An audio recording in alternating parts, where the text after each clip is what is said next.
Olá, doutora Juliana, tudo bem? Tudo Nosso tema de hoje é o ultrassom morfológico. certo. Então, nós queremos entender por que é tão importante a realização desse exame durante a gestação. E em qual momento ele deve ser realizado? Vamos lá, então. Vamos começar pelo mais fácil, tá? Vamos falar de quando que ele pode ser realizado.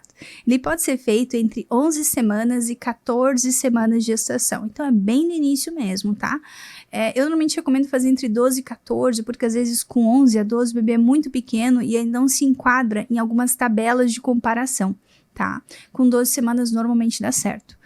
O objetivo do morfológico de primeiro trimestre, ele é, digamos, o plus da translucência nucal, do exame da nuquinha, né? Então, normalmente as gestantes sabem o que é o exame da nuquinha, que é a translucência nucal, que é um exame para ver riscos de síndromes, né?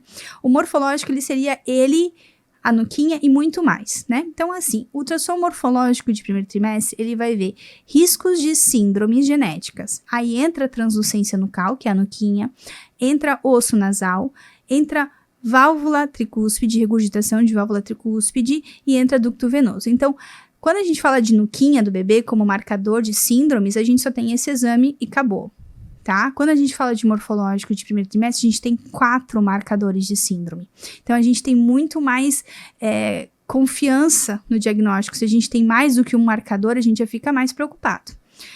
Ele também vê malformações, tá? Então, o bebezinho ali com 12 a 14 semanas, ele já tá formado. Os órgãos já estão formados, tá? A partir dali é crescimento e amadurecimento desses órgãos. Tanto é que a gente pode avaliar essa anatomia, se essa anatomia tá boa ou não.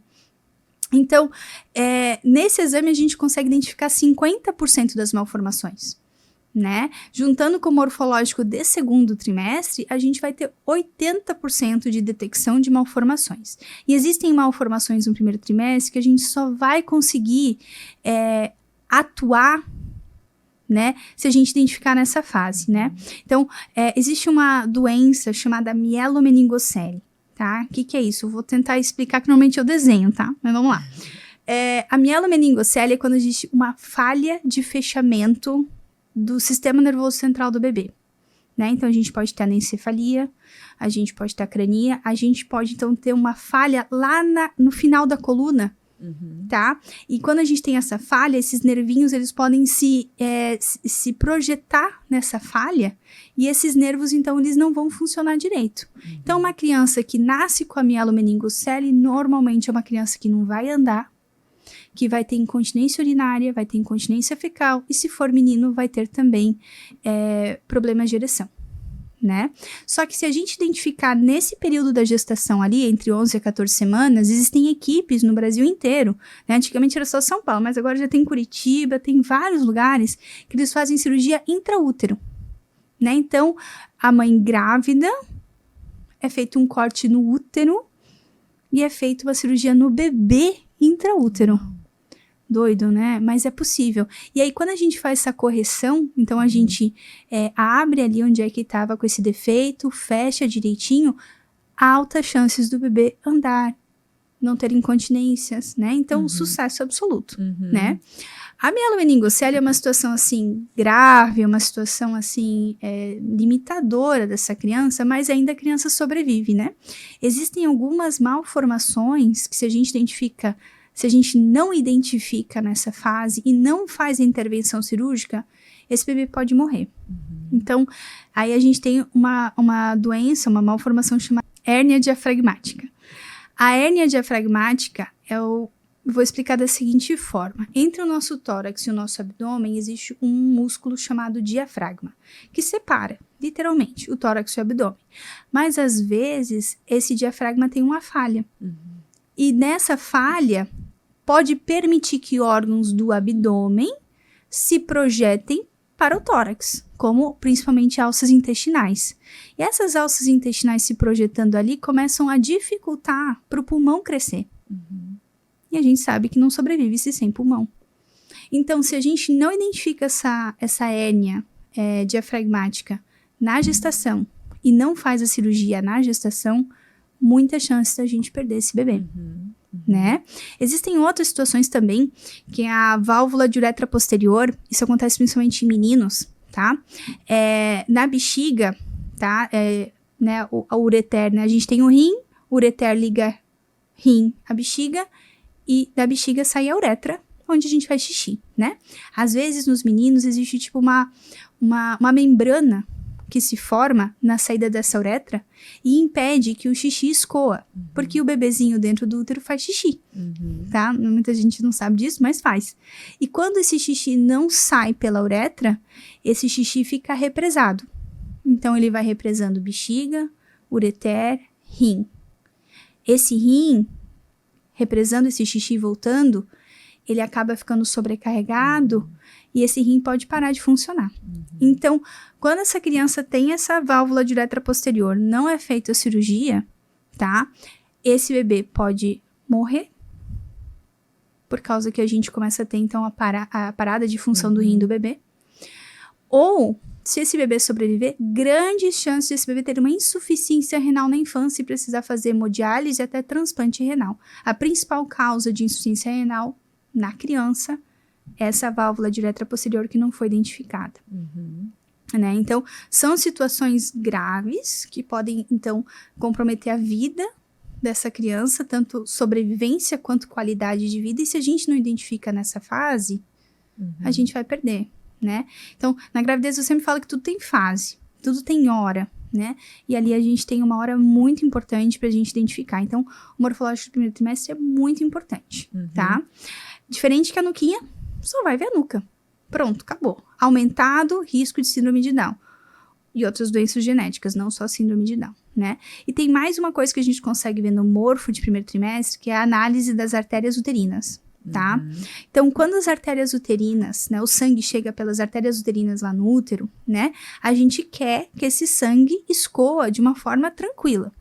Mas, às vezes, a gente consegue identificar dificuldade para esse sangue chegar no útero. E quando a gente identifica isso, a gente avalia isso através da velocidade do sangue ali nas artérias, a gente avalia isso pela ferramenta Doppler, né, do ultrassom. Então, quando a gente percebe que tem essa dificuldade para entrar no útero, a gente, então, entende que essa mãe tem risco de ter pré-eclâmpsia ou restrição de crescimento intrauterino. Risco. Não é sentença, é risco. Por quê? Quando tem dificuldade para entrar o sangue, no primeiro momento, esse bebê não precisa de muito sangue. Ele é pequeno, né? Gramas, né? Ali até 20 semanas, bebês de 400, 300 gramas, muito pequeno. Só que passadas as 20 semanas, esse bebê começa a crescer demais e ele precisa desse sangue. Então, quando o nosso corpo, né, esse bebezinho, ele não tá recebendo o sangue que ele precisaria, ele manda sinais químicos pela sua corrente sanguínea, chega na corrente sanguínea da mãe, o corpo da mulher entende que o bebê é a coisa mais importante para ela. Então, o corpo da mulher vai tentar salvar esse bebê. E como é que ela vai fazer isso? Fazendo chegar mais sangue no útero. Como é que ela faz isso? Aumentando a pressão. E aí a gente tem a pré-eclâmpsia. Tá? Às vezes não vai aumentar a pressão, mas a falta de sangue chegando vai fazendo esse bebê ficar cada vez mais pequenininho.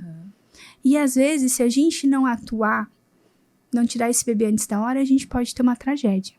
Então, quando a gente identifica nessa fase que tá tendo essa resistência do sangue chegando pelas artérias uterinas, a gente pode tomar medidas que também são nessa fase, que em outras fases não vai ser tão efetivo, que seria o uso do AS, ácido acetilsalicílico, aspirina infantil, e o cálcio.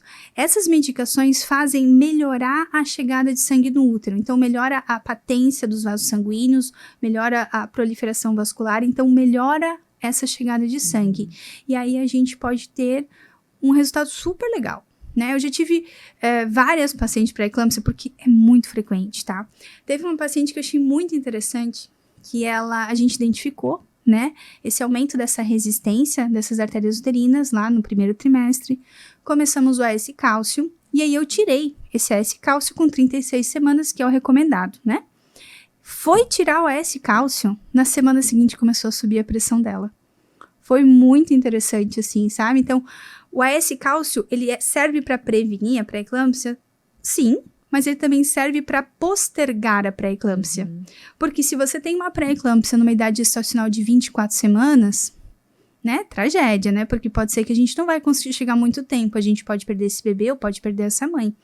Porque o sangue, quando a mãe determina, o corpo da mãe determina que aumente a quantidade de sangue chegando no útero, ela não é tão inteligente a ponto de, o corpo não é tão inteligente a ponto de fazer só lá no útero.